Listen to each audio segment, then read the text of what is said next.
나비의 꿈. 어느 들에 어여쁜 나비가 한 마리 살았습니다. 나비는 날마다 아침 때부터 꽃밭에서 동산으로, 동산에서 꽃밭으로 따뜻한 봄볕을 쪼이고 날아다니면서 온종일 춤을 추어 여러 가지 꽃들을 위로해주며 지내었습니다.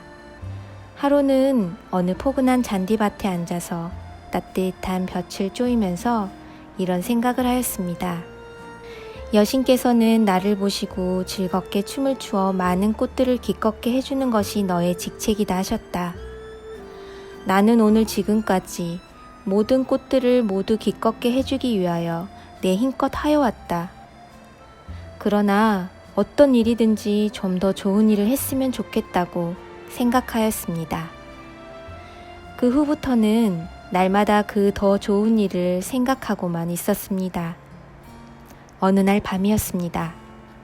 나비는 그날도 온종일 재미롭게 춤을 추었기 때문에 저녁 때가 되니까 몹시 고단하여서 일찍이 배추밭 노란 꽃자리에 누워서 콜콜 가늘게 코를 골면서 잠이 들었습니다. 그리고 이런 꿈을 꾸었습니다. 나비는 전과 같이 이리저리 펄펄 날아다니노라니까 어느 틈에 전에 보지 못하던 모르는 곳에 이르렀습니다. 거기는 시골같이 쓸쓸스러운 곳인데 나직한 언덕 위에 조그마한 집이 한 채 있었습니다. 에그? 어떻게 이런 곳으로 왔을까? 하고 나비는 이상해했습니다. 그리고 언뜻 보니까 그 조그만 집 뒷뜰에는 동백나무가 서 있고 나무에는 빨간 동백꽃이 많이 피어 있는 고로 나비는 그 꽃 위에 앉아서 날개를 쉬고 있었습니다. 따뜻하게 볕만 퍼지고 동리도 조용하고 이 조그만 집도 사람 없는 집같이 조용하였습니다. 그리더니 이 빈집같이 조용하던 집에서 나직하고 근심스런 소녀의 소리가 들리었습니다. 예, 민수야, 얼른 나아야지. 약을 먹고 얼른 나아야 아니하니. 내가 이렇게 알아 누웠기만 하면 누나가 쓸쓸스럽지 않느냐. 분명히 병든 동생의 머리맡에 앉아서 근심하는 소리였습니다. 그러니까 그 병든 동생의 기운 없는 말로 대답하는 것이 들렸습니다. 누나, 나는 약 먹기 싫어요. 써서 어떻게 먹어. 약보다도 나는 동산에 가고 싶어요. 복사꽃하고 살구꽃이 피었겠지요. 응? 누나, 작년처럼 동산에 올라가서 새우는 소리도 듣고 나비가 날아다니는 것을 보고 싶어요. 어서 동산에를 가보았으면.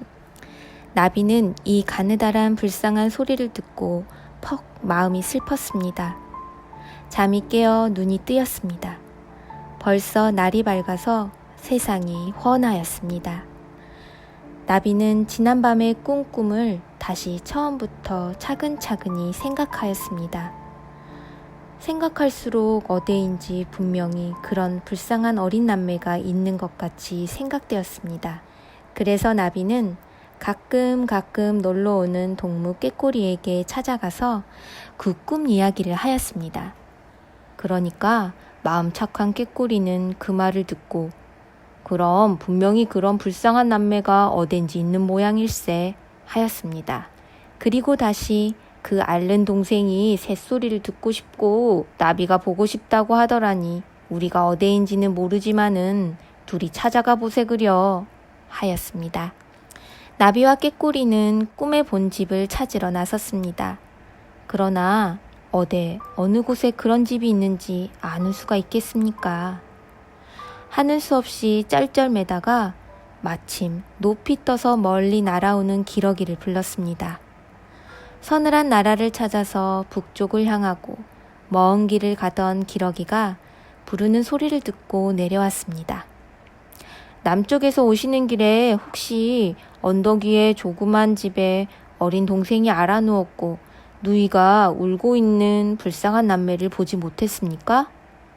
우리는 그 집을 찾아가려고 그럽니다. 하고 꿈꾼 이야기를 자세히 하였습니다. 기러기는 그 말을 듣고 알고 말고요. 착한 남매가 불쌍하게 근심을 하고 있습니다. 어서 가보시오. 여기서 저쪽으로 쭉 가서 아마 심리는 될걸요. 여기서 곧장 가면 그 언덕 있는 곳이 보입니다. 어서 가보십시오. 하고 가르쳐주고 북쪽 나라로 갈 길이 멀고 급하다고 인사하고 갔습니다. 나비와 꾀꼬리는 기꺼워서 한숨에 갈 듯이 남쪽으로 날아갔습니다. 한참이나 가니까 언덕이 보였습니다. 그 언덕 위에는 꿈에 보던 그 조그만 집이 있고 뒤뜰에는 꿈에 앉았던 동백꽃도 피어 있었습니다. 어떻게도 반가운지 여기다 여기다 하고 나비는 꾀꼬리를 데리고 동백꽃 나무 위에 앉아서 아가씨 아가씨 문 열어주십시오 하고 불렀습니다. 그러나 아무리 불러도 방 속에서는 아무 대답도 없었습니다.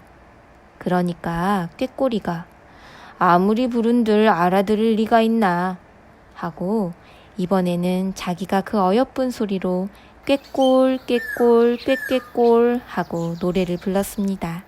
그러니까 방 속에서 깜짝 놀라는 듯한 소리가 나더니 방문이 드르륵 열렸습니다. 꾀꼬리는 그냥 자꾸 노래를 불렀습니다. 방문을 열고 내다보는 사람은 12살쯤 되어 보이는 얌전한 소녀였습니다. 꾀꼬리와 나비가 나란히 앉았는 것을 보고 몹시도 반가워하면서 마치 반가운 사람이나 만난 듯이 기뻐서 어찌할 줄을 모르며 사람에게 하는 말같이 아이고 고마워라. 꾀꼬리도 나비도 왔구먼. 민수가 어떻게 너희들을 보고 싶어 했는지 모른단다. 하고는 에그 민수 보기에 방에까지 들어왔으면 좋으련만 하였습니다. 나비와 꾀꼬리는 후루루 날아서 방으로 들어갔습니다. 방이래야 좁다란 한간방인데 9살쯤 된 어린 사내아이가 마르고 파란 얼굴에 눈을 감고 누워서 잠이 든 것 같기도 하고 죽은 것 같기도 하였습니다. 민수야, 눈을 떠보아라. 꾀꼬리와 나비가 왔다. 하면서 소녀는 동생을 보드랍게 흔들어서 깨웠습니다. 꾀꼬리는 목소리를 곱게 내어 재미있고 씩씩하게 꾀꼴 꾀꼴 꾀꼴꼴 하고 노래를 정성껏 불렀습니다. 나비는 그 노래에 장단을 맞춰서 재주껏 화려하게 춤을 덩실덩실 추면서 병든 어린이의 자리를 빙빙 돌았습니다. 그야말로 세상에서 들을 수 없는 훌륭한 음악이요 진귀한 무도였습니다.